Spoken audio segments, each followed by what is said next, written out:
All right, go ahead and bang it again. I will now call the closed session for the Ripon City Council to order. Now is the time for public comment. This is the time provided for the public to address the City Council on closed session matters. Lisa, do we have anybody? We do not, Mr. Mayor. All right, and seeing none, we will go ahead and close the public comment section of the closed session, and we will open up to closed session.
Three of them for you. Yeah. I now call the Ripon City Council meeting for July 14th to order. Will you please stand? And Mike, will you lead us in the Pledge of Allegiance? We can do that after this. Please join me. I pledge allegiance to the flag of the United States of America and to the republic for which it stands, one nation, under God, indivisible, with liberty and justice for all. Okay. And Ken, you want to lead us in the invocation? Bow with me. Dear Heavenly Father, we just thank you for this opportunity to meet, to conduct the business of the city. Lord, may you watch over this meeting tonight. May the decisions made here tonight be for the betterment of this community and of your kingdom. Lord, we just ask that you be with everybody who is watching tonight and involved in the meeting. And we pray all this in your name. Amen. Amen. Yep. Is Tom still in there? I'm here. Can you hear Yes. me? Tom, closed session. Do you want to read out of it now or do you want to wait? No, right now it's fine. Can everybody hear me? Yeah. Okay, so for the benefit of the council members and the public, the council did meet in closed session at 5 p.m. to discuss and get an update from staff on an area of potential flooding in the community and the city's responses to that. Council also received updates on a couple of other pending items, but no reportable action was taken. Perfect. Thank you. Lisa, do you want to do the roll call, please? Sure. Councilmember Leo Zuber, Mike Restusha, Dean Euchre, Vice Mayor Daniel DeGraff, Here. Mayor Jake Parks. Present. So I will now open it up to public discussion on anything not currently on the agenda. Lisa, do we have any comments? We do, Mr. Mayor. We have 2 public comments that have been received by email. Okay. I will read those. One is from a Laurette Newman at 1483 Riverview Circle West. It says, Dear Mr. Mayor, as per my complaint letter received June 17, 2020 by City Council Secretary and Chief Ormond, I am requesting clarification on how a barber shop was allowed to be run out of the residence of 1447 Riverview Circle West when the state shut down businesses by Governor Newsom's orders. It is also against the state of California Barber and Cosmetology Board. As in the recent Discover Ripon magazine, Chief Ormond is credited for, quote, implementing community-based policy practices, unquote. Serving several neighbors and I find this to not be the case. Code enforcement officers did not handle this situation in a transparent way. Our rights were not even considered in the social distancing and running the business out of the residence, which ended up being totally out of control. First complaint about issue took days to rectify. They stopped having customers come to the home. Weeks later, the clients returned. Another complaint, and I was told it was okay to being a, quote, hobby, unquote, with no money exchanged. Never did the code enforcement tell me this. I cannot find this anywhere in the found inconclusive and the matter closed. This question on hobby needs to be investigated before we have anyone doing whatever in our neighborhoods and they become speakeasy businesses. Code enforcement needs to be more transparent and less intimidating. I deserve clarification and discussion on this matter. Then I have a second one from Kelly Donahue. Sorry. Good evening, Mr. Mayor and honorable city council members. My name is Kelly Donahue, and I am the president and CEO of the Ripon Chamber of Commerce located at 104 South Stockton Avenue. As our business community continues to suffer from the economic impacts of COVID-19, it is paramount for the Ripon Chamber of Commerce as the advocates for business to do everything we can to protect our small businesses and help them thrive. Since the beginning of July, when indoor operations for restaurants were ordered to shut down for 3 weeks by Governor Newsom, the Chamber has been working diligently to determine how we can help keep these integral businesses safely continue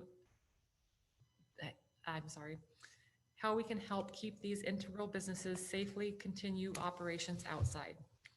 This issue has become even more important with the announcement yesterday that indoor operations for our restaurants have been mandated to shut down for an undefined period of time. Many restaurants in town have demonstrated creative solutions to the problem by extending their patio areas or cooperating with neighboring restaurants to share patio space. Unfortunately, the outdoor footprint for many of our downtown restaurants has a limited capacity. This is why we have reached out to each of the downtown restaurant owners over the course of the last 2 weeks to determine the specific needs for their businesses. We are working directly with the city of Ripon in partnership with the downtown restaurant owners to develop a plan which will work for all parties involved. I appreciate the willingness of city staff to collaborate on solutions to help our business community together. It will take creativity and continued support from this wonderful community, but we can get through this safely together. Please continue to support local businesses. Thank you for your time. Perfect, thank you. So, That is all I have this evening. okay, so now approval to the minutes. Motion to approve the minutes. We've got a motion. Do we have a second? Second. There's gonna be a lot of this tonight. Mike, we're waiting on you. I made the motion. I know, you gotta click the screen. Yeah. I was waiting for you to take that. All right. Approval of the consent calendar. Or sorry, approval of the agenda. Do we have anybody that wants to pull anything? Nope. Okay, so We'll approve the agenda first, no? so approve the agenda, then the consent Yeah, calendar. that's what. So I'm we've got approving. one for the agenda. Daniel? Seconds it? All right, perfect. All right. Now do we have approval of the consent calendar? So moved. We've got a Second. mover, we've got a second. You don't have to compete with Leo and Dean now, so. I know, it's amazing. Yeah. Okay, so we are now moving on to resolutions. 2A, city debt policy. I can start, and I know we have Danny on the line, I believe, who could answer any specific questions, but I did pass out to the city council a slightly revised policy from what was included in your packet. I will say we worked with Danny, myself, Tom, and Lisa. I think we've all had comments into this to this policy. You see all the recommended changes in red in here. The one thing I would point out is, sorry, I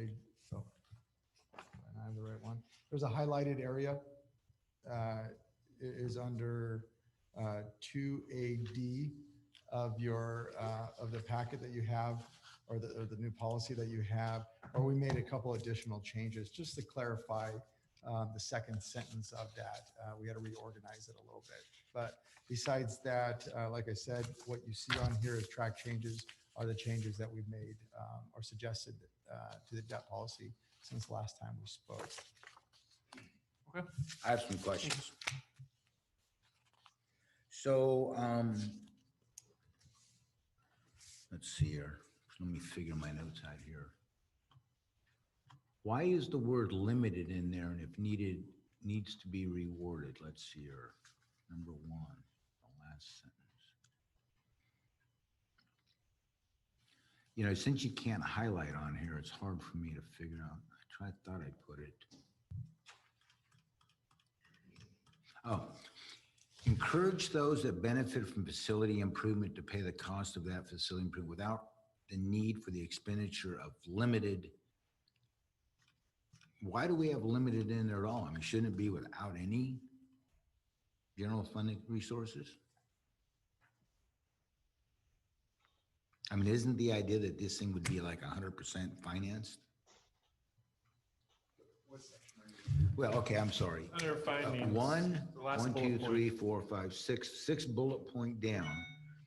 It says encourage those, this is on page 1, the very last thing. It says encourage those that benefit from facility improvement to pay the cost of that facility improvement without the need for the expenditure of limited general fund resources.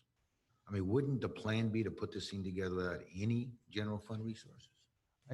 Isn't the point here that that they're saying you want to not use general fund resources because they are limited? Yes. Say that Can we turn again? that up?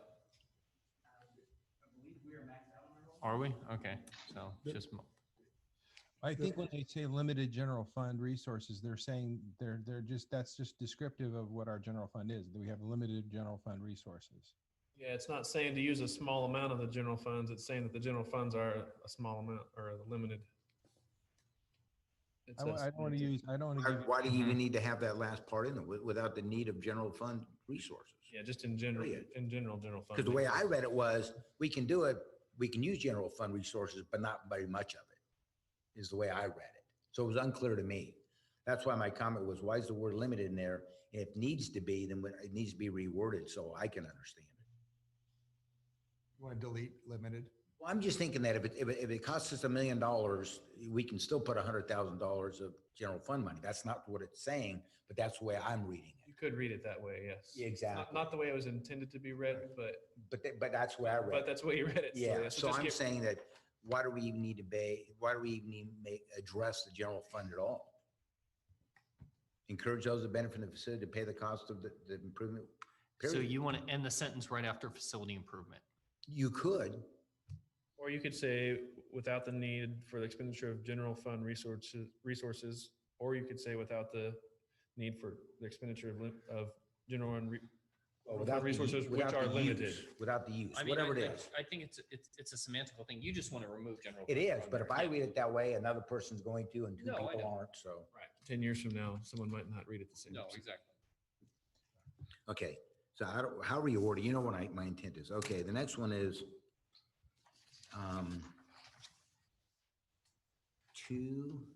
2A1. Bear with me here because 2AI?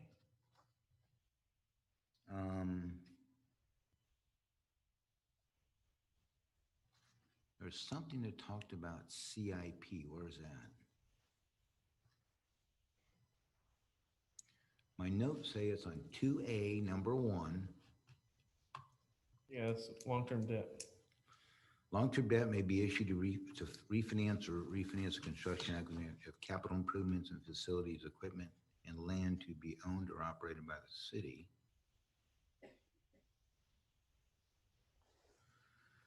Again, if I could highlight, I'd be better off, but I can't.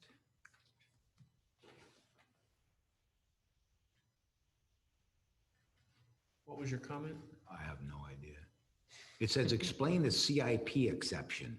That's what I'm saying. Do you see a CIP exception? Yeah, it's right in the middle. An exception to this CIP-driven focus is the issuance of short-term instruments such as. Okay, wait. Where do you see that? So if you look at, it's the third line down.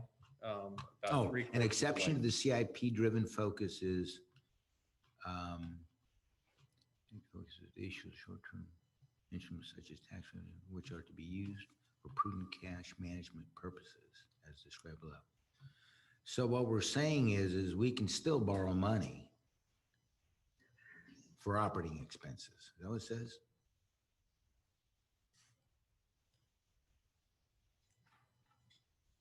So in other words, the exception to the capital improvement projects is issuing short-term instruments such as tax and revenue anticipated notes.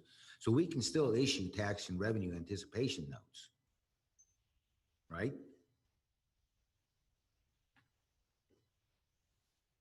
Anybody? That's what it says. It says we can issue debt for operating expenses. That's the way I read it. Yeah, is that correct, Danny? That's correct. I mean, your primary reason for debt is for capital improvements, but if circumstances warrant, this acknowledges that sometimes you have to issue short-term instruments such as tax, and revenue anticipation notes for cash management purposes. This allows you to do it. Okay. I hope we never do that, but I get it. Well, I mean, you should never borrow for operating. That's unless it's a line of credit. Okay. One of the things that, Danny, I appreciate you putting in here, and I'm trying to find where it's at, is I don't see anything that says there's no pension obligation bonds. I see that you make a comment someplace in it. And again, I apologize because I don't know where it's at now, but a comment about you can't borrow to prepay. Here it is. Long-term debt financing shall not be considered appropriate for prepayment of pension obligations. Okay, so that's pension obligation bond, right? That's correct. Okay, because I look at those as two different things, but I guess pension obligation bonds do prepay it. What I looked at when I read this is, well, I guess a prepay, not to pay down. Because, let's say for an example, we have an unfunded liability, which we're funding now. I don't want to borrow money to pay down the unfunded liability. That's not what this says. This says we can't borrow money as a pension obligation bond. It doesn't say that, but maybe that's the intent here. To fund, if we can't fund it out of operation, we're not funding it. Pensions, that's what basically that means? That's correct. Okay.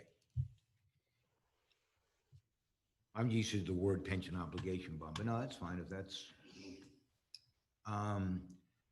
Another question I have, and maybe this is just a general thing, but if you take a look at C, it says the weighted average maturity of the debt or the portion of the debt allocated to the project will not exceed the average useful life of the project to be financed more than 20%. Give me an example where we would want to have a useful life of an item 10 years, but we don't mind paying for it over 12 years. Because that's what it's saying. Yeah, it's actually the weighted average maturity. And this is really goes to the tax requirements. So right now, the tax law provides that if you were to issue tax exempt bonds, the weighted average maturity of the bonds cannot exceed 120% of the weighted average life of what you finance. And so oftentimes, for example, if you were to finance a city hall, a building, you would issue 30-year bonds, but the weighted average maturity, because you have amortization along the way of a 30-year bond is not 30 years. It's typically around 15 to 18 years is how it comes out on a level debt service structure. And so if you have a life of 30 years, you're going to be well within this parameter. It just means that you're not going to have a very long-term bonds for relatively short-term life project. That's really what this is getting at. The way I read it, Dan, and I appreciate it, the way I'm reading it is if we have a 30-year facility, we could borrow on that facility up to 36 years, 20% longer than the useful life. Is the way right. Maybe it's actually even longer than that because it's the weighted average maturity of a bond issuance, not the maturity of the bond issuance. Well, let's say you issue one bond. Let's say we only issue one bond rather than a weighted average. What if we just issue one bond and we have a 30-year facility? Are you saying that we could borrow up to 36 years? Right. As long as obviously there's state law restrictions on how long bonds can go and market interest in a long-term bond, but it just means that you could go up to, but not, up to, I mean, you would typically not do that, but you would be able to do that. Okay, what would be the downside if we made it that the life of the bond has to mature at the end of the useful life of the asset? I mean, that's what I'm used to. So what would be the downside of that? Again, just this provides the most maximum flexibility under the current IRS guidelines. Right. So, and we're not a taxable entity, and if we issued bonds, they'd be tax-free anyway, I think, because of our status. But I guess what I would, again, I'm just talking, it's just me.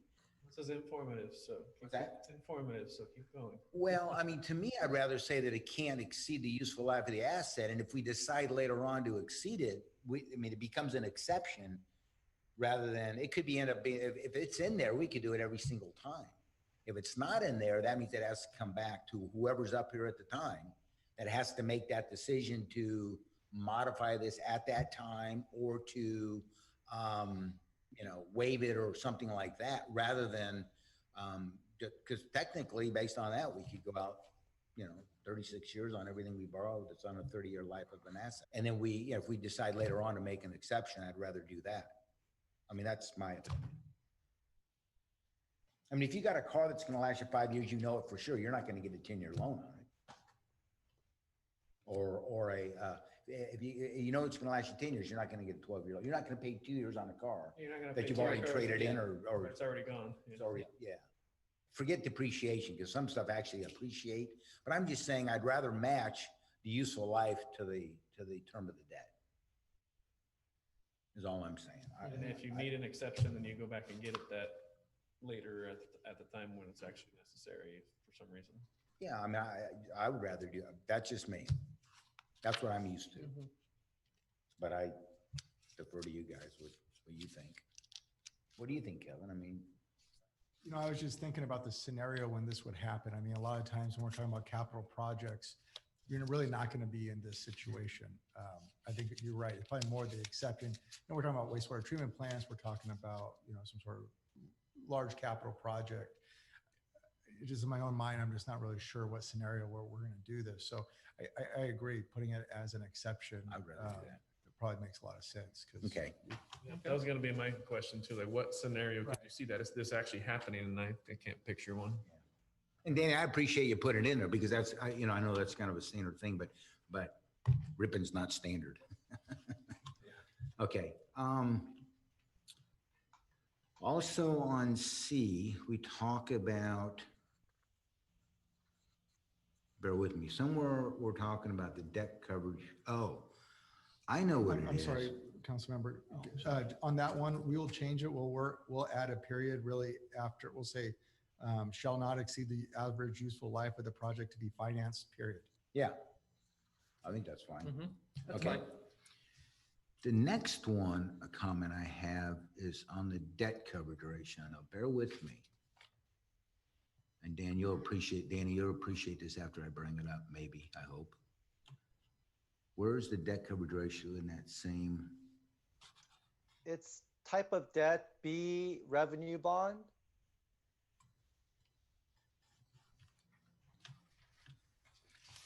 Someplace it talks about the debt coverage ratio.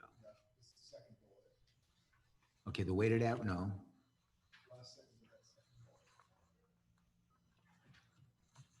Unless specific conditions that would mitigate the extended time to repay the debt, it would not cause the city to maintain these things. No, that's not it. Revenue bonds, the next page.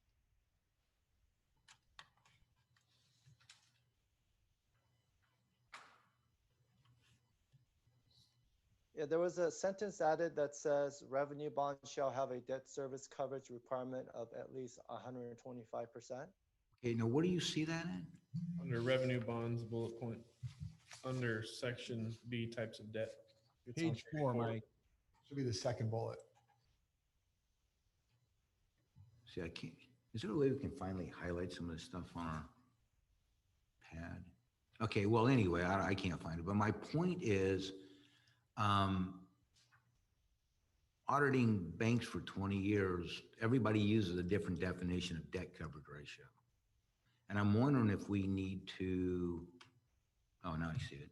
I'm wondering if we need to define, because it says revenue bond shall have a debt service coverage ratio of 125% or 1.25, whatever.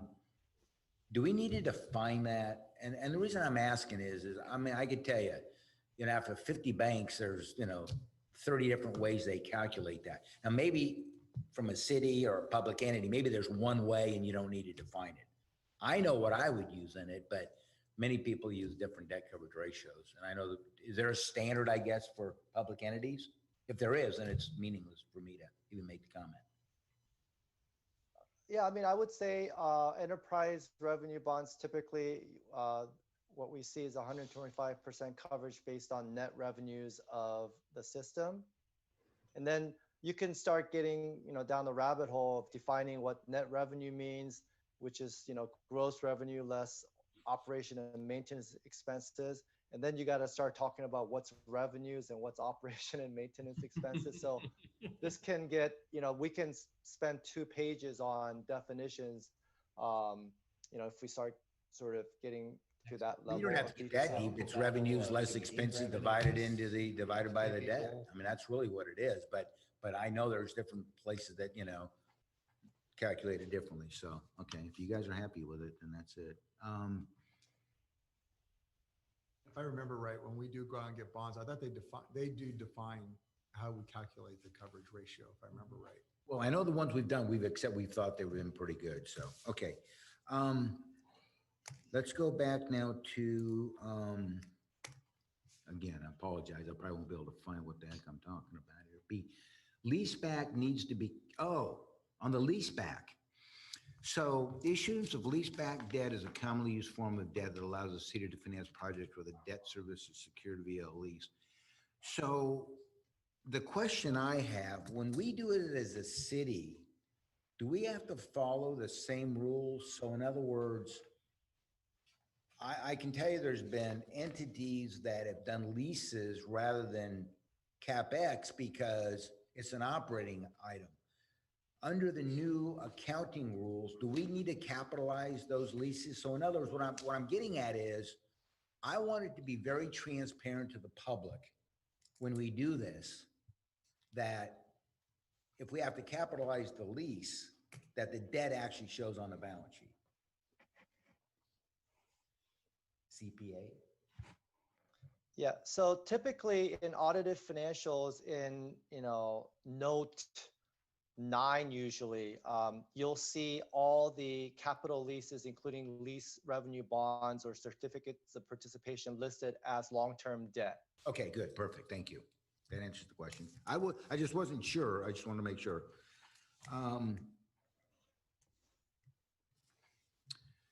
We talk about variable rate debt someplace.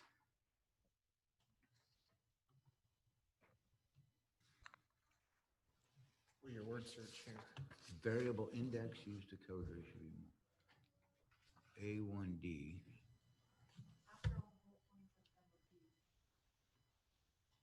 Where's that?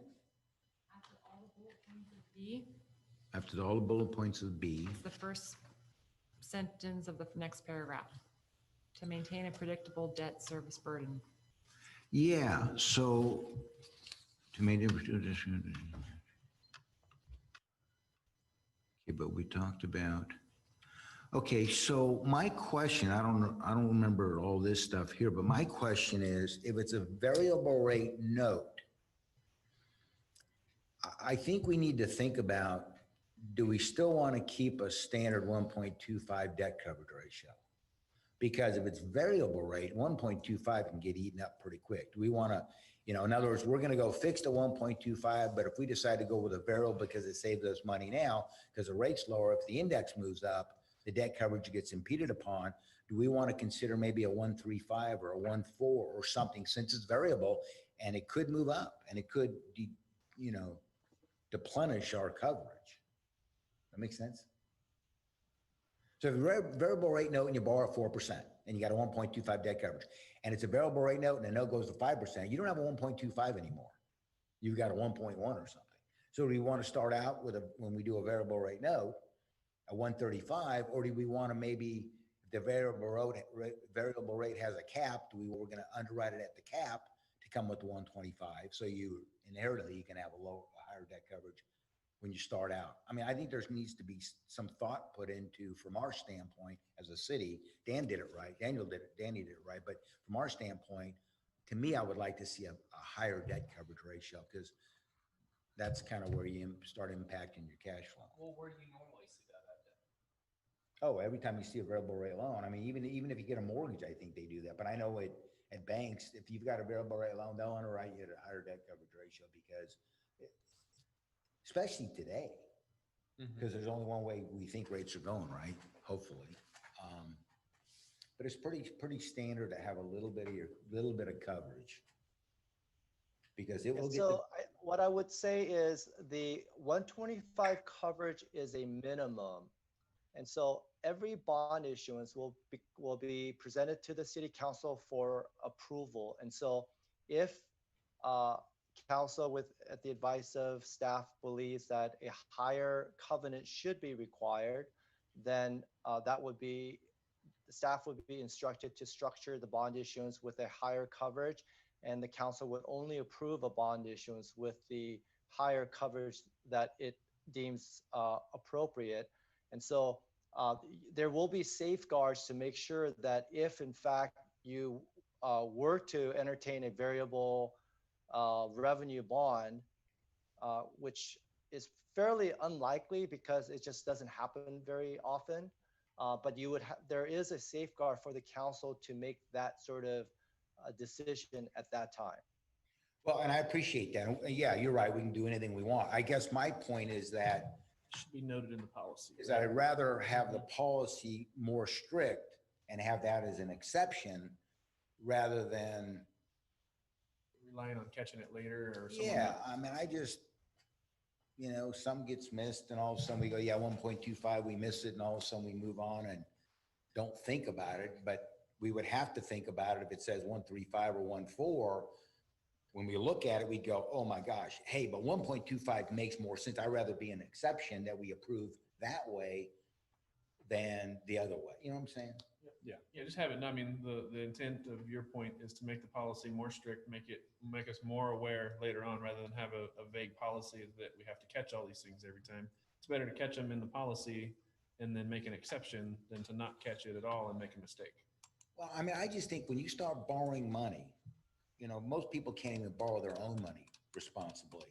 I mean, I just think that we're borrowing money for 16,000 people. We should be as critical and as conservative and thoughtful than even on our own self. And I think that just kind of puts another, and again, not that I don't trust that, but we may not be here when we do it. Staff may not, I mean, you never know what may end up happening. And it's kind of a nice safeguard. Yeah, next council can come in and change it tomorrow, but I'm here today. Yep. So.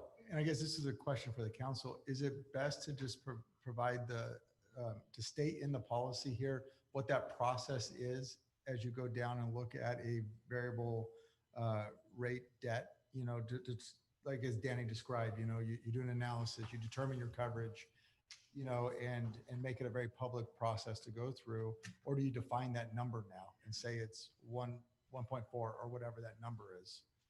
How would you prefer that to be? Well, I mean, even 135 may not be enough, right? Right, Because that's let's say you got So a I cap. think we might be better Let's say off you to have a just rate state the starts at pol- 4%, the cap is 10. 1.4 doesn't even say that if rates go up for Do you add language in here that says if a variable rate loan is to be considered? is to be considered, there needs to be a public discussion. An analysis of the correct coverage ratio. Yeah, this way we Yeah. all at least can talk Yeah. about it and think about it and Mhm. things like that. And we know it's going to be at least 125. Yeah. Right. But at least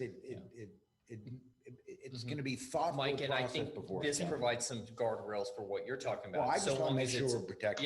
Yeah, no, I agree. So long Not as- we, the yeah. city. No, I get taxpayers. what you're talking about, yeah, The- but I think this provides some guardrails. for Yeah, that. Danny, unless you think otherwise, we could add some language to there requiring an analysis of the correct coverage ratio for variable rate debt.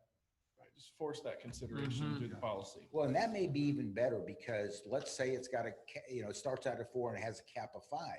We may accept a 1.28 or Yep. 1.29 because if you hit the cap, you're at 1.25.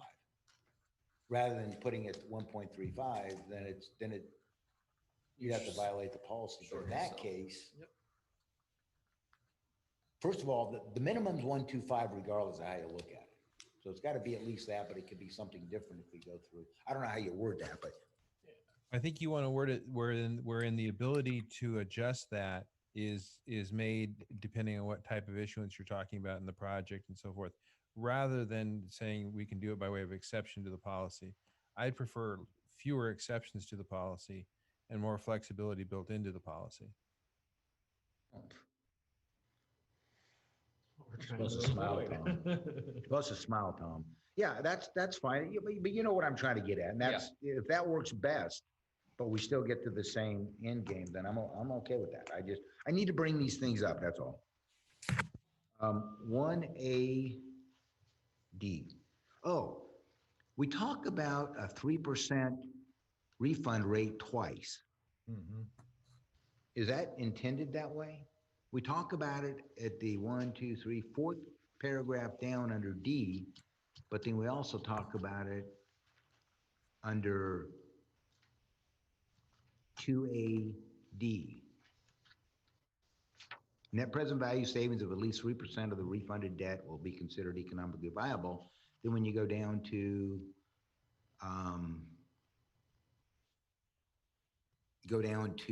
policy goals related to planning goals and objectives, except as described in 2A, when refinancing debt, it should be the policy goal of the city to realize whatever possible and subject to an overriding non-financial policy considering net present value debt service savings equal to or greater than 3% of the refunded principal. Is that the same thing or is that meant to be two different things? I know I kind of jumped around. You want me to point you where I was at? No, I'm seeing it. I think, yeah, I think it's sort of just belt and suspenders. I think it is talking about the same thing. Because I got kind of confused. I thought because it was in there twice, we were talking about something else, but then it kind of looked the same. Do we need to have it in there twice? Let me just double check here. It confused me, but I'm easily confused.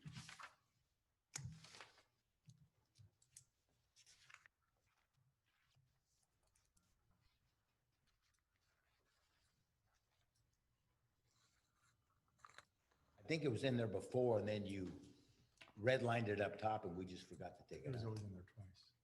What? It was always in there twice. Oh, okay. Was in there for a purpose, I wonder? Same question. Then I have one last question after all this. Making sure we're really clear on this. Well, you know, when you borrow money, man, you got to be careful. Yeah.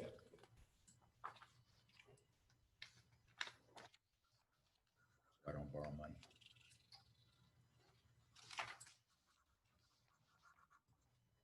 Does that make sense, Danny, or does it mean two different Yeah, things? I think it is. It's a little nuanced in that one is talking about your goal when you actually do a refund. That's what you're trying to achieve. And the first time it's mentioned, it's just talking about you know, what you would consider to be a viable refunding. And so, I mean, I don't think I don't think they're inconsistent, and I don't think it hurts to have it in both places. But if you want to just have it in one, we can do that. I got a little confused. I didn't know if it looked like it was related to the same thing, but then I got kind of like, well, maybe it's not. So maybe it needs to be in there twice, but I didn't know. Well, I don't know. What do you guys think? It's much up to me.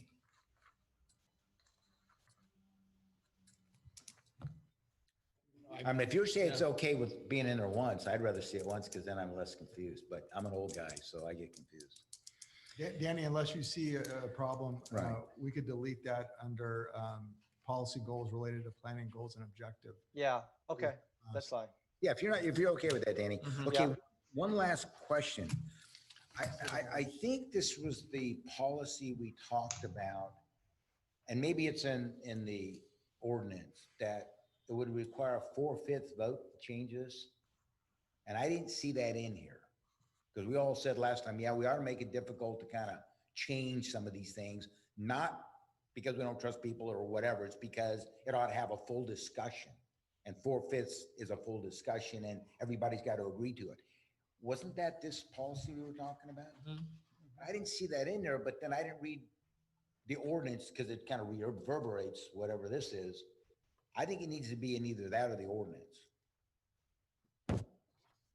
We talked a lot, and Tom, you could please add on or expand what I'm saying, but we had a lot of discussions about how to go forward with this. I think from staff standpoint, we felt like it was something, if you just had a resolution approving a debt policy, 10 years from now, someone could even forget that there was this debt policy. So we felt like putting in the ordinance gave some security that we'll remember this is there. Right. But what it also did was provide a very public and transparent process as changes came out of that. So, you know, if a future city council said there's, provisions in here that want to be changed, in that policy, it requires them to have if I remember correctly, a public hearing to talk about those changes, give public testimony from the public, and then at a separate meeting, approve the resolution or the changes to the debt policy. So it gave a more transparent process. We kind of struggled with the 4/5 vote because it takes 3 votes to approve this. Down the line, the 4/5 votes just wasn't consistent with how it's being approved initially. So that was kind of the staff's thoughts. Tom, I don't know if you want to add on to that or. No, I think you've summarized that accurately. That's the concern. It's the old poison pill thing. We got 3 votes to pass something we really like, and we're going to make it impossible for future councils to change it by requiring either a 4/5 or a unanimous vote. There are due process problems with that for those future councils that want to change it. To have to surmount that 4/5 hurdle or even a unanimous hurdle makes it very difficult. So we thought the better cure is to fully vet the changes in a public hearing process and require that the action be taken at a subsequent meeting. So the concern primarily emanated from my office on the 4/5. We think there's problems with that in terms of future councils and tying their hands to a 4/5 requirement. Well, and I can appreciate that, but that's the whole point. I mean, I understand about if it's a legal issue, then it's a legal issue, but the whole point was that, to convince 4 people to circumvent and borrow more money or do something takes a lot more convincing, a lot more discussion than 3. What's the old saying? If you count to 3, you can get anything you want. Well, that's the whole point, that in the case of ordinances, resolutions, and orders for the payment of money, you need 3 votes by state law. So to change that to say, no, in this case, a motion to change a resolution or an ordinance requiring a 4/5 vote, absent some authorization to do so in state law, is problematic from a legal standpoint. Okay, if you're telling me it's a legal issue, then that's different. Yeah, that's the concern we have, is that, again, absent a statute authorizing us to impose a 4/5 requirement or a unanimous requirement, we don't think we can do it. You're right. Engineers are more like than attorneys. You're right. For good reason. What do you need us to build, Mike? No, and I appreciate that, Tom. Again, you understand where I'm going. Yeah. And so does everyone else. I mean, we want to make sure that it's really the right thing to do. And, Well, and this council's put a lot of time and effort into this policy and wants to make sure it's adhered to. I get that. And your concern is that a future council or future city staff will come in and gut the policy, get a quick 3 votes, and off you go. That's just the risk of government, I guess, in future councils. Well, I don't want to get into the legal issue with, putting something in place that you got to defend us and it costs us more money. I think as long as you get reasonable people on the council and staff, I think that we're pretty good. But okay, that aside, because now I get that and I'm okay with that because of the reasons you explained. The other things are really the key things that I was concerned about, and it sounds like we can address those. So I guess we can't really. Was this up for approval tonight? Yes. So do we need? So we need I believe, so staff has plenty of direction on Councilmember Stucci's. Do you need to have comments? it done tonight, or can it wait?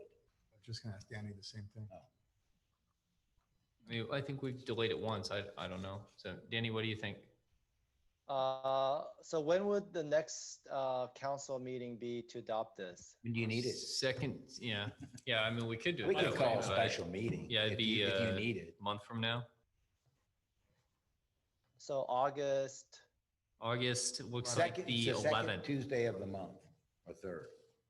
Second. Second. So it's the 11th. We can call a special council We meeting. It has to could. be done. Yeah. It's just that I'd rather give I mean, staff some time to work on it. There's quite a Not that few. I'm going to understand it any better, but it'd be nice to be able to know exactly what we're approving. Quite a few changes. It might be nice to have one more look at it. Another red line. Yeah. So Danny, Okay. do we need to meet some legal requirement and time wise? If not, No, I think I just need to have it adopted prior to filing of a form with the Department of Finance for the bond issuance. So if we can adopt it at the next council meeting for sure, then I think Danny. we're okay. That'd be Okay, fine. so are we That's- planning on issuing, oh, the refinancing. Yeah. Well, but it takes 30 days after that though. So I'm wondering if we should call a special council meeting. No, you'll be okay. What we're falling back on here is that, and I know Marshall maybe wants Yeah. to weigh in here. What we're falling back on is that independent of the ordinance, which gives you the right to amend the resolution without going through the ordinance procedures. With an ordinance, you still have the right to adopt this debt policy by resolution, and it becomes effective as soon as it's adopted. Okay. The ordinance play comes in a bit later. So, yeah, the ordinance doesn't have to be adopted at the next meeting, but the resolution does. Okay, so we can't wait till the August council meeting? I'm not sure what Danny's timing is on, did you say? Yeah, I August? think, I mean, I feel like we have this time a very clear direction as to what we're doing. And so, I mean, if it's possible to adopt, Tom, is it possible to adopt with the council's edits that will be reflected and ratified at the next council meeting for them to say this reflects what we agreed on? Is that possible? That's what we're doing. Yeah, you could adopt the resolution by saying to include the changes adopted as a result of the council meeting of July 14th. Okay, so That would be great. So Tom, I have another question. Because this is a public meeting, let's assume the wording's done tomorrow. Can we all get a copy of it, or does that violate any rules that we can look at and go, hey, looks pretty good? In other words, we get it before the next meeting, so at least we can have some sense of what it looks like. So if we have some further edits, I mean, not further edits, but if something doesn't read exactly the way we think we meant it to read, we could Address it before. address it before we can get to the meeting. So at the next meeting, it's done. Yeah, and I imagine this would be just similar to just expediting our producing the minutes of tonight's meeting, get it done as quickly as we can, get it over to you guys to make sure you're comfortable with it, and that it accurately reflects the changes that were discussed. Okay, all right. That's Okay. not a problem. Good. Okay, well, if we can do that, then if you need a motion to approve this, as we just discussed. Well, is we ready for that? So, I mean, if staff doesn't have any more comments on it, I think. Oh, I'm we're- sorry. Yeah, no, I think we're ready for a motion. Kevin, are you good? Yeah. Okay. Danny, you okay with all that? I'm sorry?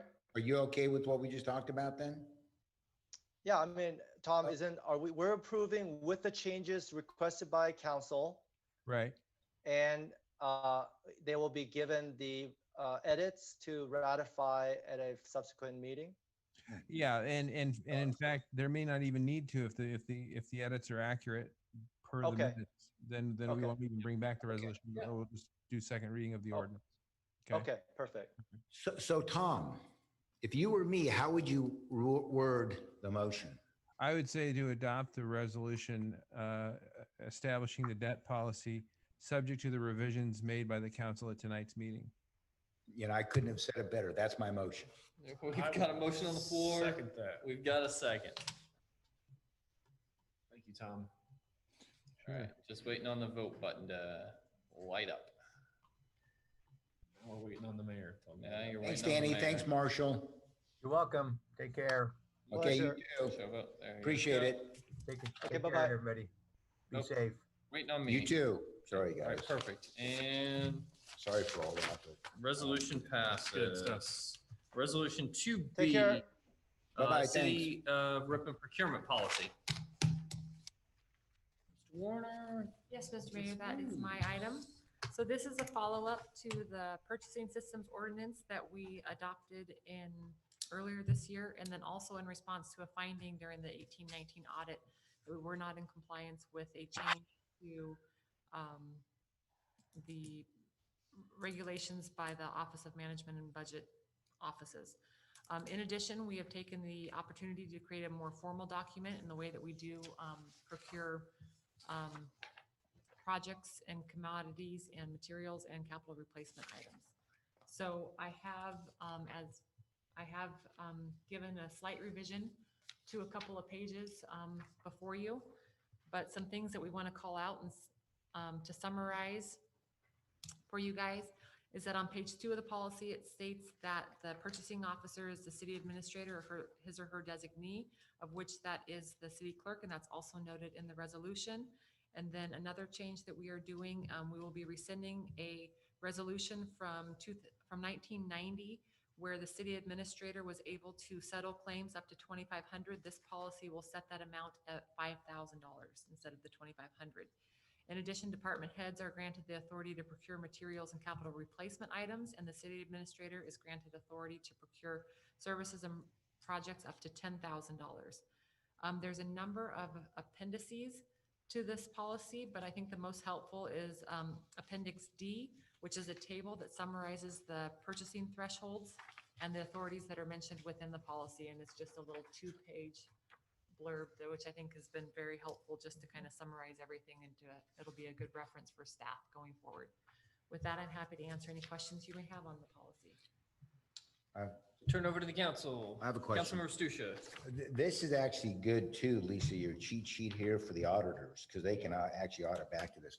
But a question I have, and again, I'm pretty cautious, but the question I have is, why are the limits so low?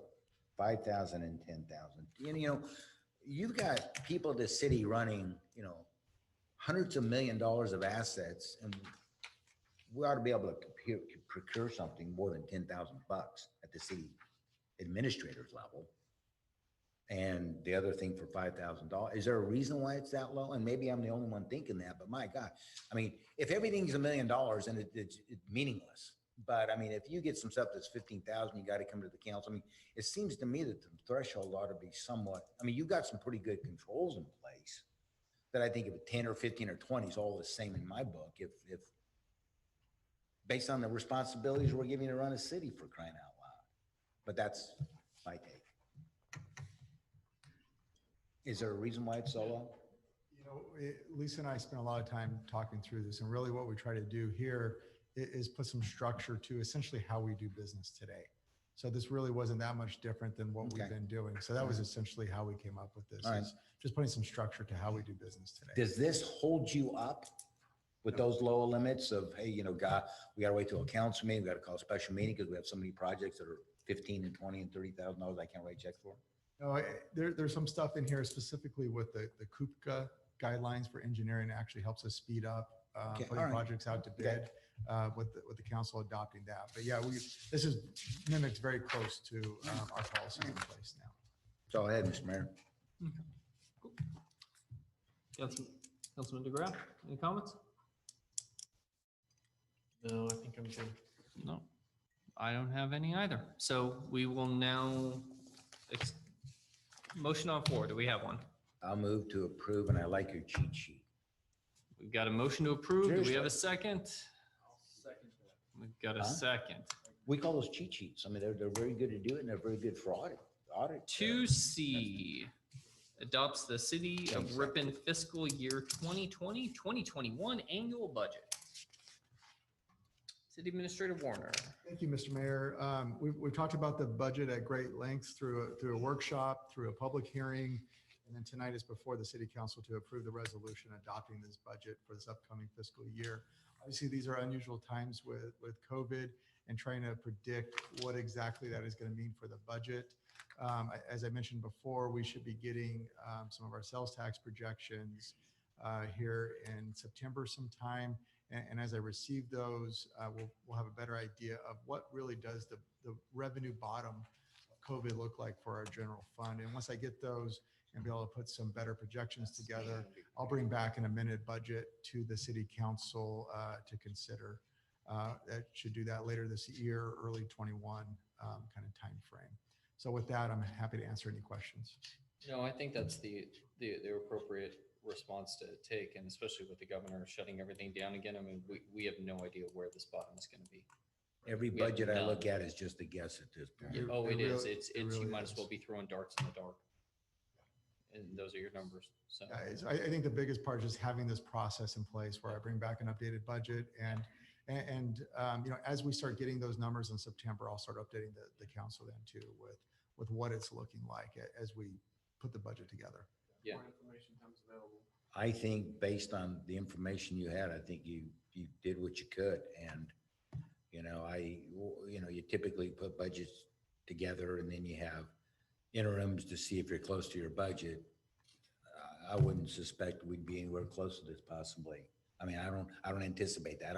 I don't anticipate not meeting it and saying, Kevin, where'd you screw up? I mean, I just don't. I mean, or where did we screw up by approving it? To me, it's there's a lot shot of in the important, dark.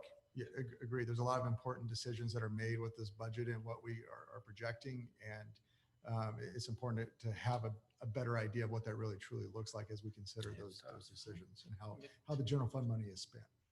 No, completely agree. So And I would add one thing Yes. that I didn't mention, and we've talked about this before.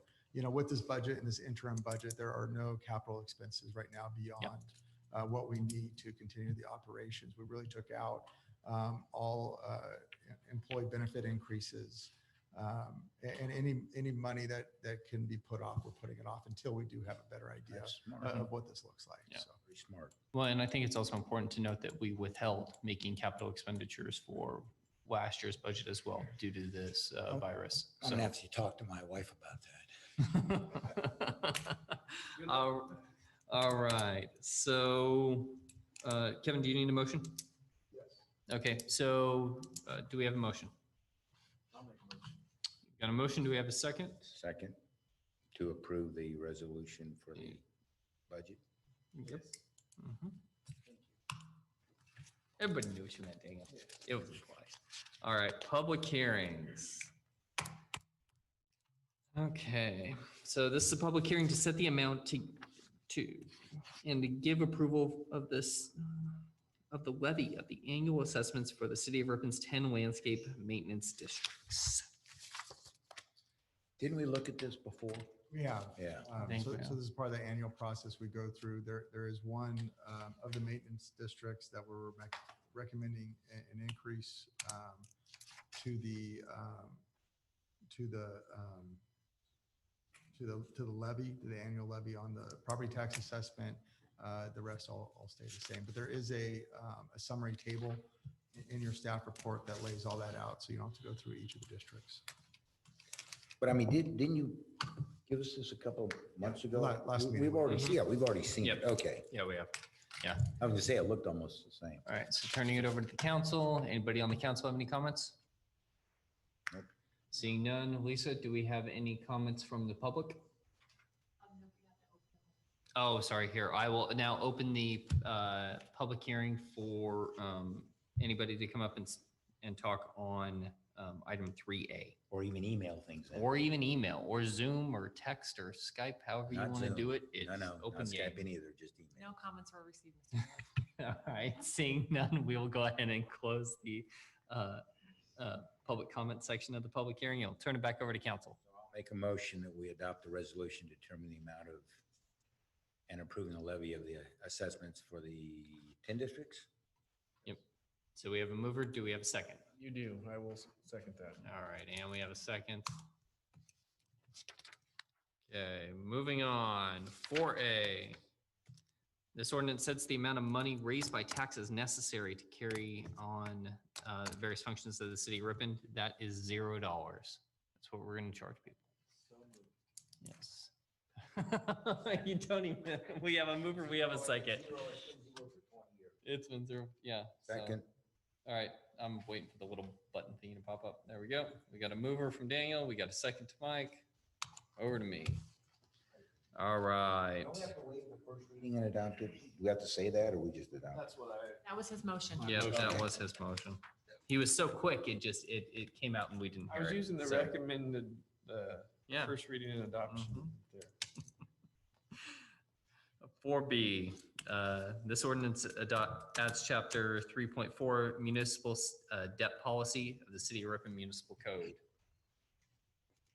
So I'd recommend we waive the first reading and introduce the ordinance. we got to waive first reading and adoption, accept the ordinance. Do we have a second?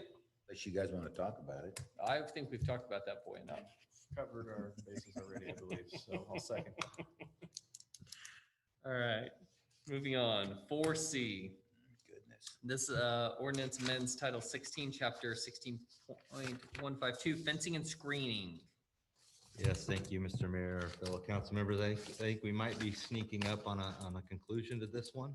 This one's been around for a little bit. So just a little background, over the last several meetings, the council has been contemplating amendments to the city of Ripon's fencing standards and screening standards in an effort to provide some clarity and standardization to this policy throughout the city. At the last council meeting, several ideas were discussed regarding fence height and screening standards for residential zone. I do believe the city council did seem fairly unanimous on changing the maximum fence heights from 6 feet to 7 feet, which does actually line up with the California Building Code now. So it does not require a permit to build a fence up to 7 feet in height. So that change has been added to the redlined ordinance for you. The other items discussed were kind of centered around screening.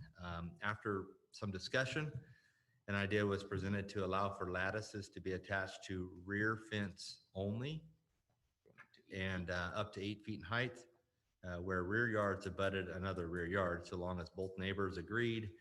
The idea of the rear fence only was because mostly this would not be visible from the street. It was both landlords, correct? Not What? just neighbors, it was landlords, right? Basically the property owners. The yes. property owner, thank you, yeah. So after some further investigation of looking into that, trying to apply that more uniformly throughout the city, there are several concerns that we've identified with that, and I would like to run you through a little bit of that. So up on the screen here is, and this is just a couple examples around town, but this happens in a lot of spaces around town, where the rear yards of residences actually abut side yards for neighbors. So trying to keep that 8-foot lattice from extending out to where it's seen from the street is a little difficult, in the sense now you're really limiting neighbors that really just back up to each other. So not everybody's really afforded the same opportunity for having that lattice work on their rear fence if they're facing a neighbor's side fence. So it does kind of, I think, throws a little bit of the confusion back into the code that we're trying to get rid of, trying to add some just some clarity and some continuity between them. Let me show you this. That's one example. We do have another example in town. Like I said, these are all over the city. It's typically where corner lots abutting a neighbor's side yard. I got one. Yeah, I mean, so to me, it's all my backyard, but technically one's a side yard and one's a backyard. so that throws a little confusion into things, possibly having some residents not necessarily coming to the city being happy with the way the ordinance is written, just because they're not afforded the same opportunity, just because they don't face a rear yard with somebody. Secondly, one of the other issues that was identified was allowing the placement of this 2-foot lattice on top of a 6-foot fence now technically requires a building permit. With that building permit, you got to submit plans, you got to submit engineering for your footings, for your posts, which costs money to get done, which most people aren't going to do. They're just going to slap a lattice on top of their fence. So we're really kind of pushing people to do something illegally. So we did have some recommendations that we put into the code that might help alleviate this a little bit. So staff's recommendation is that extending the fence height to 7 feet is sufficient for most privacy and screening purposes. In order to see over a 7-foot fence, a person would have to be at least 7 feet tall. So not too many of those people walking around Ripon. There, maybe none. I'm not sure. Yeah, that is true. So, and that does comply with the California Building Code. So now people can still put a fence up to 7 feet tall without having to get a permit, and it complies with that, and we're not having to go out and deal with it from a code enforcement perspective. So the other recommendation would be that any lattice work that is attached to the fence should fall within the 7-foot standard. So if you're trying to get any lattice work on your fence, if somebody wants to put a 2-foot lattice on their fence, obviously here's an example here showing you on this picture, you can do a 5-foot fence with a 2-foot lattice. Also, here's another one there of someone doing a 6-foot fence with a 1-foot lattice. So that does allow for up to 7 feet in height, and gives them some opportunities. So when it comes to screening, I think staff believes that anything taller than 7 feet meant for screening purposes, because there are some times you might need to screen. Somebody might build a storage shed very close to the back fence, which is allowed, maybe in the back corner of their lot. You want to screen maybe that view or some things from a neighboring yard. We think those screenings, somebody trying to do screening like that shouldn't be allowed just to be attached to the fence, because that then becomes issues with building code and plans and all that stuff. So we would propose that allowing something to be attached, like I said, it circumvents our fencing height for one. So if somebody wants to attach something on their fence and call it screening, now they can put an 8-foot fence up and hey, it's screening. So you're kind of getting around that. It is, like I said, it is understandable that you might want to screen some stuff from a neighbor's yard. So with that in mind, staff feels that any screening other than plant material. So when we talk about other screening besides plant material, we're talking about, obviously this is pretty open looking, but a screening material like that where a vine could grow on it. Here's some other examples of where they've got screening in different areas of the yard. Maybe some vines are growing up on it. That's another example of a type of screening someone can do, or even that. These are all this stuff that I've found on the internet just to further. You spend a lot of time on Pinterest or what? Trust me, yeah, I do get some. how That's where involved was usually Janelle I get with my this honeydew project? list at home is off the I Pinterest hope page. there's no wives watching this meeting Yeah. right now. There were a lot of nice pictures in there, by the way. So I think we are in favor of letting people do some screening. Obviously, there's some opportunities for that, but we would think that it should be at least a foot off the fence. So a foot lets you get it closer to the fence, but you're not attaching it to the fence to where it becomes a building code issue with the fencing. And you can't cover more than 50% of your property line. So someone could actually build something very long that's 50% of your fence line, sorry, not property line. But someone could screen a pretty decent sized part of their yard. But to do that, you're gonna have to obviously do a structure that's about a foot off your fence. So it's, I mean, So let me ask you a question about that, because I was thinking this as you were showing your pictures and thinking in my mind. Some people put up permanent sheds like you were talking about, but they're built. And so let's assume that somebody's living here and they have an agreement with the neighbor, hey, we're gonna, we need to rebuild our fence. And he would like to build into the fence, and the neighbor says, fine, because there's no way I'm ever gonna get rid of my shed. It's on concrete, and it's built by wood, and it's gonna be there permanently. And they both agree that they want to build in the screening for this guy over here into the actual, that you're going to put the right size 2x4s up, and just that 8-foot section there could be 8 feet. They should be able to do that. I understand you're saying a permit, but they still should be able to do that. I don't think we should necessarily have to require them to be a foot off to do that. Well, if and they both agree. and some of the other reasons for that too, though, is start getting into issues with fencing on property lines, because whose fence is it? You typically you work with a neighbor on a fence. The neighbor you have now might agree with something like that. The neighbor that moves in 2 or 3 or 4 years from now, when you got to replace that fence, might not want to replace that and do it that way and have it that taller. That's what you deal with at that time, though. I'm just saying, let's say you've got a neighbor that you agree with at the time, and everybody says, yeah, hey, we ought to build it in. It'd look a lot better if we just built it in, and I can see it on my side as well. And they all agree to it. I mean, maybe they got to get a permit or something, but I don't know why we should disallow that if they agree to it. It's their property and they agree. I think we should be flexible. That's my thought. I mean, that's just me. I'm just saying, if people agree, again, there's some people put these permanent sheds in that will never move. No, and that's why we give the screening opportunities there up to like 9 feet in height of doing something where you would submit some plans to do it. Just as you have to be at least a foot off that fence to do it. You're just basically making the same argument. You're saying we should be allowed to. They should be allowed to attach it to the fence. Well, basically, if they all agree they're going to change the fence, or they say, hey, look, they both agree, yeah, let's make it as part of the fence structure.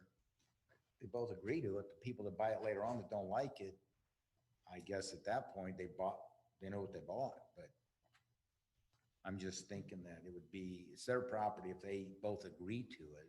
Well, and some of the other stuff I think that we get away from by keeping it at least a little bit off the fence line is having to have them come in and show you the proof that the neighbor's okay with it, and getting the landlord or the property owner's permission, having to come in and provide that proof. We're having to verify that proof if you're trying to do something on a common fence. Whereas if you have it at least a foot off that fence, it's on your property, it's within the code, you can build it.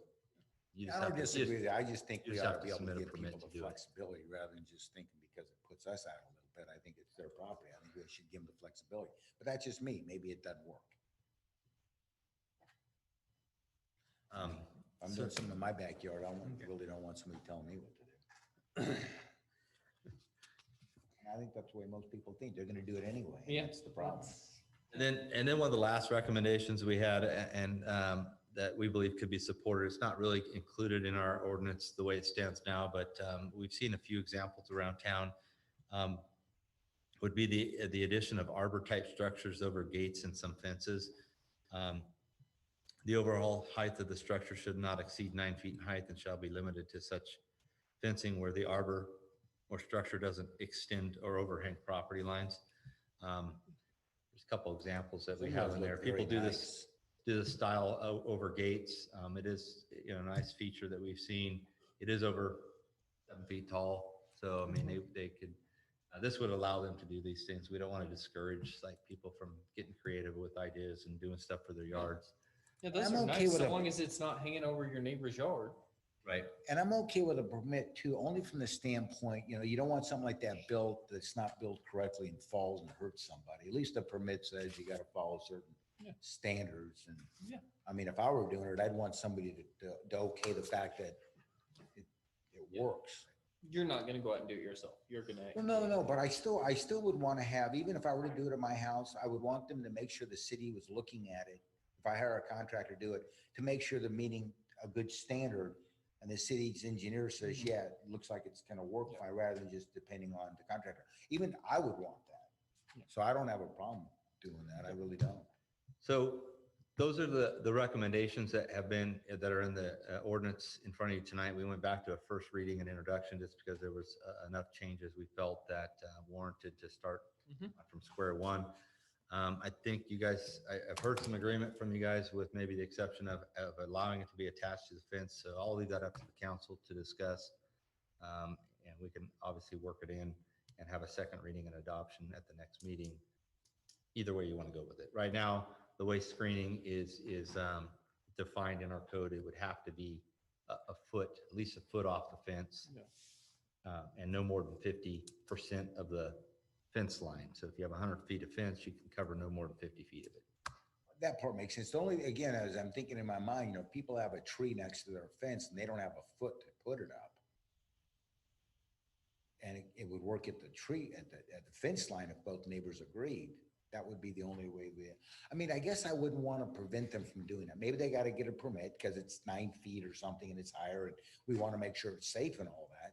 But if that's their preference on their property with the agreement of the neighbor, I think we should allow them to do that unless I'm missing something. And I mean, I guess my thought would be, what if they build it instead of the foot requirement and just make it to where it's not physically attached to the fence? I mean, if you had your pole here and your pole here for your actual fence and you wanted to sit just inside of those, set another pole next to it to hold your screening structure, it could sit directly adjacent to it, but technically it's a separate structure.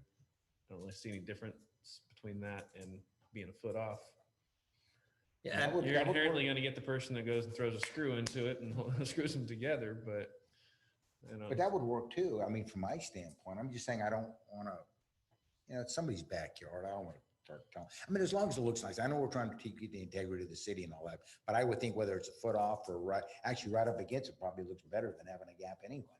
yeah, I mean, unless you're using it as some type of visual feature where you want it to be separated, then maybe you want it like that. But if you don't have room for it, I don't know how many people there are actually out there really wanting to go do this right now. Is it 3 people or is it 500 people? I don't know. I can't imagine there's that many people that are too concerned about it one way or the other. But I just think the that ones they that should are have the concerned about it flexibility. and don't have the rules, they're just going to do what they want anyway. So what's the idea behind having it a foot? What does that accomplish? it just gave a little bit of space there to build something on your property. So where you could build something on your property, you don't necessarily have to go get permission from your neighbor.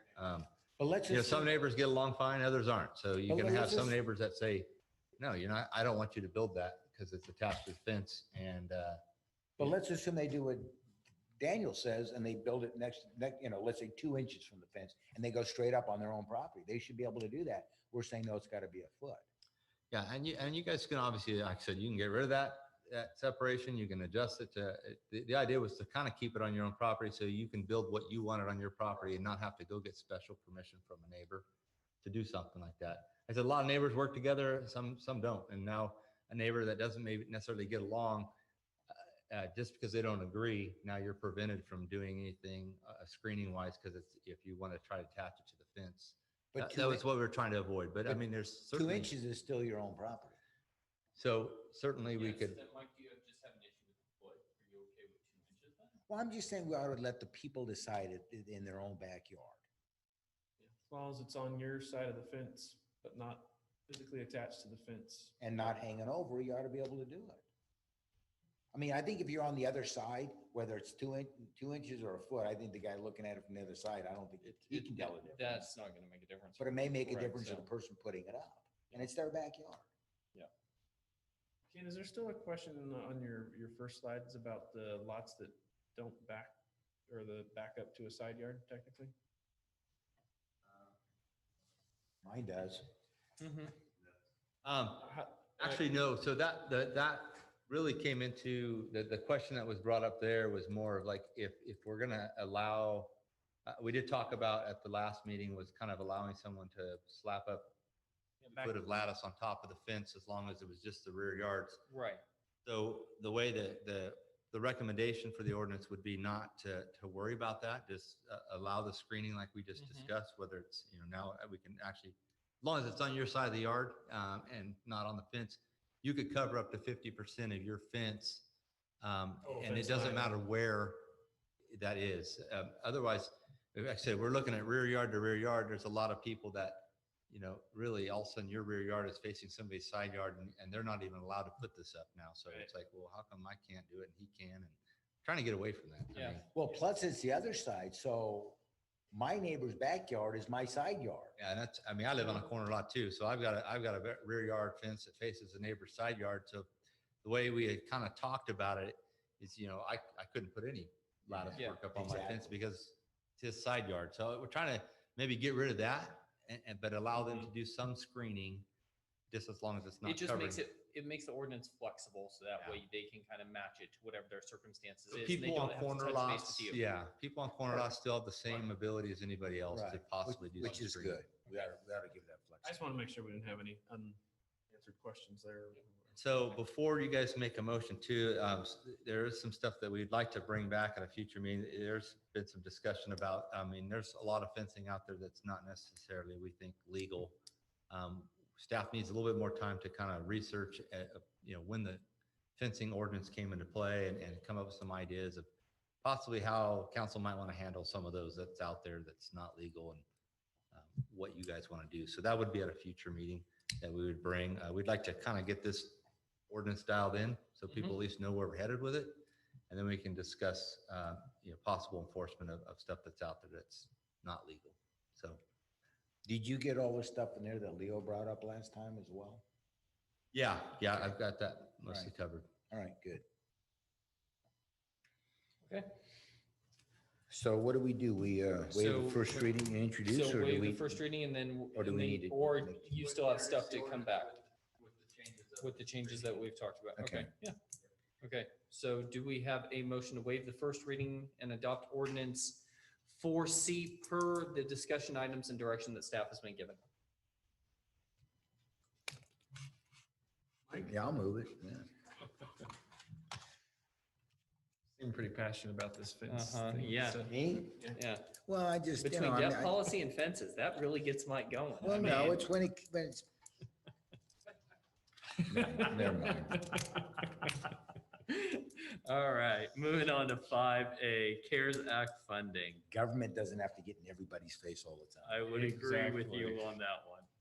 Which is why I can appreciate the fact that we're having a long, passionate discussion about fencing, not having to worry about why our murder rate spiked 142% over the previous year. So, 238. or whatever New York's happened to be. So, all right, 5A, CARES Act funding. Because we have a better chief. Well, true. We have a better council. Might want to take credit for it. As the council may have heard, there's been a lot of discussion in recent weeks, maybe over the last month or so, with CARES Act funding. So wanted to just give council a quick update what that means for the city of Ripon. So CARES, which stands for abbreviated Coronavirus Relief Funds, are to be used towards homelessness, public health, public safety, and other services to combat the COVID-19 pandemic. So the city of Ripon was allocated just under $197,000. And I summarized on here the specific use of the funds, how we can use them. They cannot be used for revenue replacement. Cannot be, I'm sorry, they can't, yeah, they may not be used for government revenue replacement. They can be used for overtime. They can be used for unemployment insurance incurred related to COVID-19, and it can be used for expenditures related to the provision of grants to small businesses to reimburse the costs for business interruption caused by the required closures. So, Can I ask you a question before we move on? How was the $197,000 determined? Do they do some sort of formula? I believe it was formula-based by population. Named out of a hat. Is that correct, Lisa? And based on our population, we got 197,000? Correct. Huh. With a minimum of $50,000 to all cities. Right.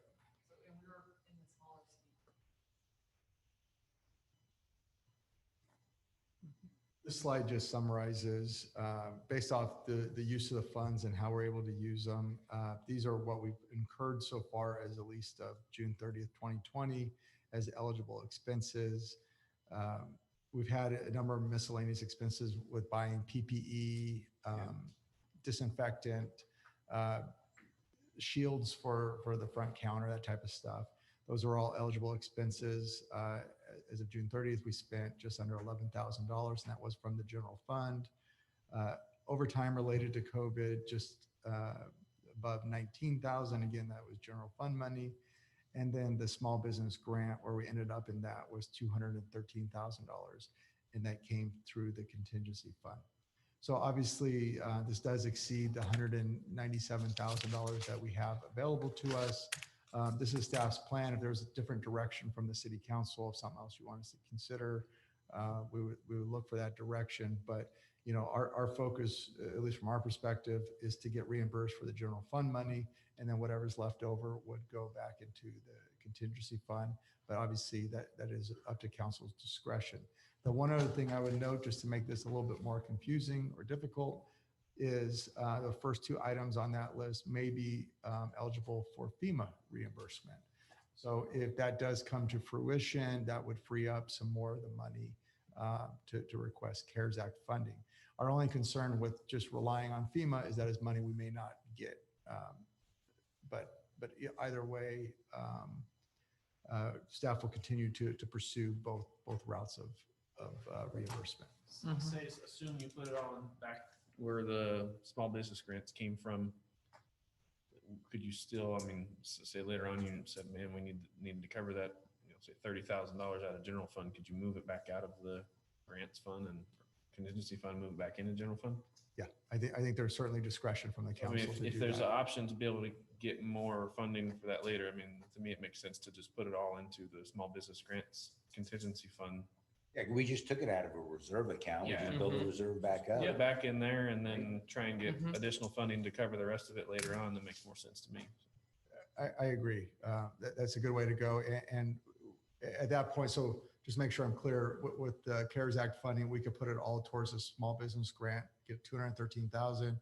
If we don't get FEMA money down the line to cover the $29,000, $30,000, we could move some of that. Council would have the discretion to move that. If you need it to Yeah, or not. if Yeah. it needs to go back over into that, it can. That makes sense. So I have a question. Besides the FEMA money, I thought that if we tracked, so we've only tracked and we've only spent about $30,000 because of COVID. That's it? With all the stuff? Oh, okay. I thought the number was much And larger. obviously what's not in there is our normal time. You know, we're talking about overtime here, but obviously a lot of staff resources during our normal. Right, but that wasn't part of what you could apply for anyway, but. Right. So the money we did get, sounds like that's formula based. I thought you got the formula based plus you got reimbursed. Then you're saying maybe so from FEMA, but we're not sure. Right. Okay, all right. But I think Councilmember, Lisa and I were kind of talking about a similar scenario as what Councilmember DeGraff had mentioned. You know, just put in all small business grant that covers it. It gives ourselves some flexibility. If we get FEMA money, great. If not, we could bring back to council some options of how to distribute the CARES Act funding. It's just kind of irritating. The state forces stuff on us and we've got to eat the cost of it. Okay. I'll stop there. That's all you have to say on that? Amazing. All right, so staff has direction from council? Yes. Thank you. Perfect. Okay, so moving on to department head reports. Chief. Yes, Mr. Mayor, Honorable City Council.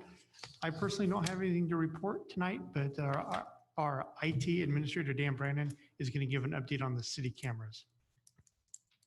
Thank you, masked man. I just wanted to give you a real brief update on our LPR and camera project. Last July, we submitted our encroachment permit application to Caltrans. Later that year, we received comments back, review comments. We worked with a couple of engineering firms, an electrical and a structural engineer, to address their concerns in their comments, and we resubmitted that application mid-June. And so we are currently on hold, waiting to hear back from them, awaiting their review on that. Additionally, the camera project, we, as of today, we've got 60 of the 76 cameras upgraded, complete, installed, and done. We have the remaining 16 on our list and expect to have those completed and functional in the next 30 days. Can I ask you a question? Certainly. What's taking Caltrans so long? I don't have a good answer for that. I don't know. I mean, we're not building a bridge. We're talking about putting cameras on a light pole or something. Well, I know, but I mean, stuff like that ought to just clear off their desk. Have you talked to Heath Flora's office? Yeah, we've been in contact with them. We do have good contact with the District 10 director, and he's expressed support for our project, and so we've definitely been getting their support as well.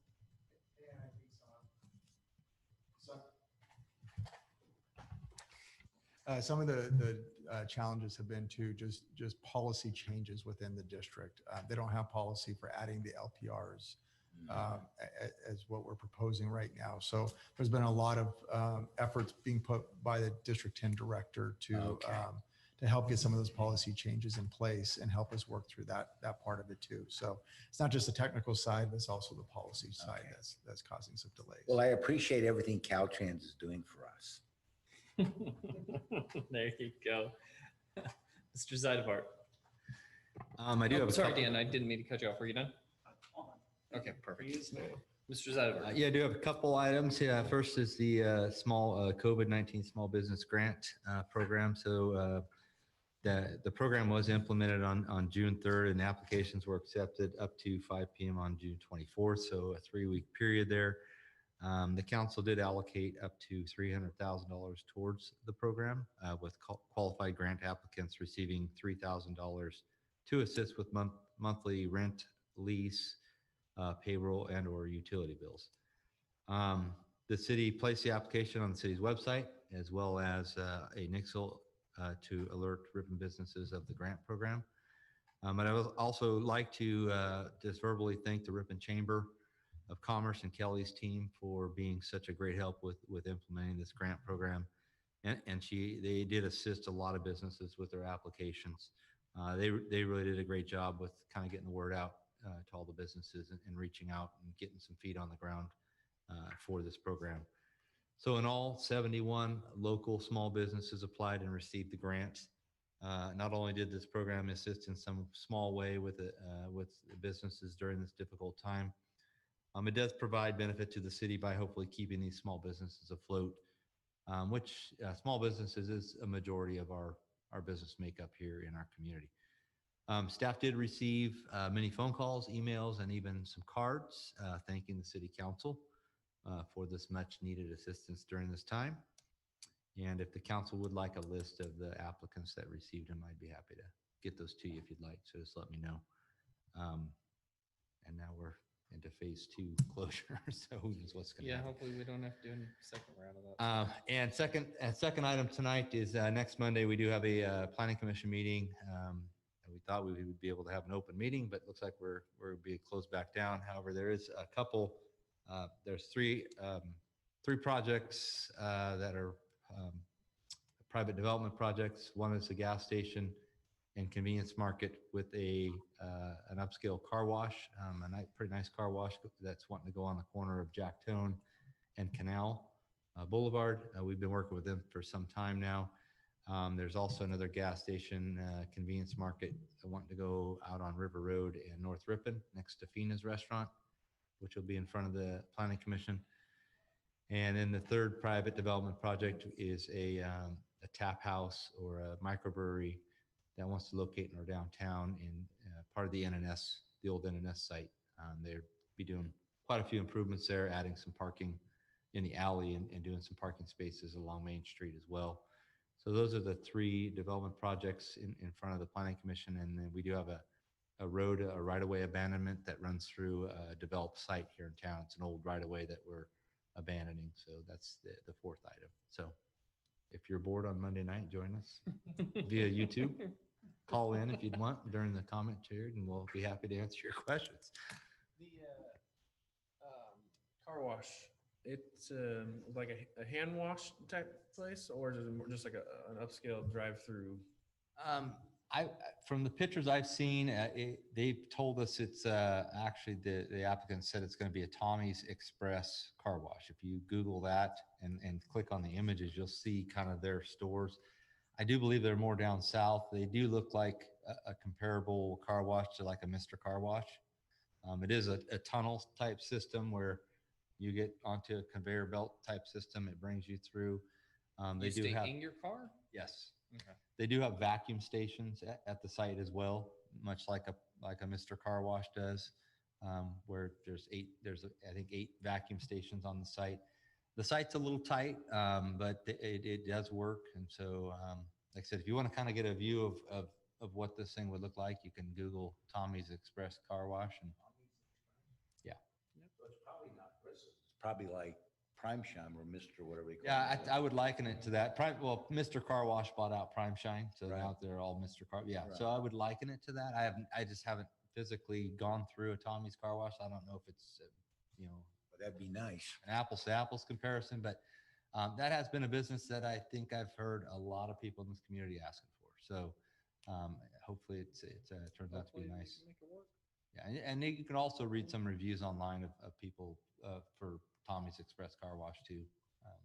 So I would just like it to look like vintage in Modesto. Where actually dry it by hand and do full service car wash, but Hey, just one that's got water in Yeah, town hey. would be nice. yeah.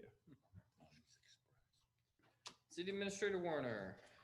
Just real quick, I'd like to take an opportunity to expand on what Kelly Donahue had said during public comments.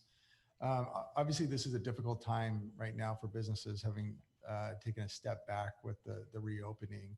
I think initially when it was being discussed, the governor had said 3 weeks for the indoor operations of certain businesses. That's no longer the case. With the recent order that went out on July 13th, it is indefinite. It doesn't have any end date to that, nor is there really a pathway to get off the monitoring list, which San Joaquin County is on. So obviously this is again, back to a significant impact to our businesses. And I think over the time of COVID, the city council and staff have worked really hard to try to do what we can to partner with the businesses. And we've done that through the enforcement and education policy, obviously with the small business loans. And I think we're at the same place again of trying to work with our local businesses to find out what is helpful. From staff's perspective, last week we started meeting with the Chamber of Commerce and businesses to figure out what is the answer, what can we be doing. I think from our standpoint, we don't have those. We need to get those from the businesses about how we can help. So we have started that process, and staff will continue to work with those businesses. And as policy changes or policy discussions are going to come out of that, we'll bring those back to the city council, likely through special meetings to consider those. But you know, as Ken said, Kelly's been a real asset to the city of being able to reach out. She has great relationships with all the businesses. It really has helped us out quite a bit to be able to get that input and help however we can during these difficult times. So I'd echo what Ken said too. Kelly's been a real great partner for us and for the businesses. Excellent. Thank you. Councilmember Stusha. Yeah, well, God, it's going to sound like a broken record. Two things. I want to congratulate Dr. Deb is now the chairman of the board of the Ripon Chamber. They had a meeting today and he got voted in, but I wanted to thank Kelly too. You know, we've been working on the downtown now for what, 6 months. We went over, took a look at how wide streets ought to be, how wide sidewalks ought to be, how we can provide sidewalks big enough. And it's part of the plan that we're having put together that's been in the process, what, 6 months, 8 months? So we're in the process of doing it. What's that? A while. A while. Yeah. It takes time, but Yep. you know, I do want to say Kelly's been down there every single day filling out an application for people. She's just been an absolute trooper, working with the businesses, doing the surveys, you know, finding out what businesses really want, not what maybe everybody. You know, I'd love to have a shooting range down Main Street, but you can't do that either. So a lot of things people would want, but you know, you can't do. And so she's trying to get some technical information from the businesses about, you know, is there overtime? Does it make sense? Does it not make sense for them? And so she's been working pretty hard doing that. So I want to thank her too. She's really stepped to the plate down there every single day. So just because it's a tough time right now for a lot of businesses, and she's staying in contact with them. And I just think that, you know, we owe her and her staff just a lot of credit for it. Oh, one last thing.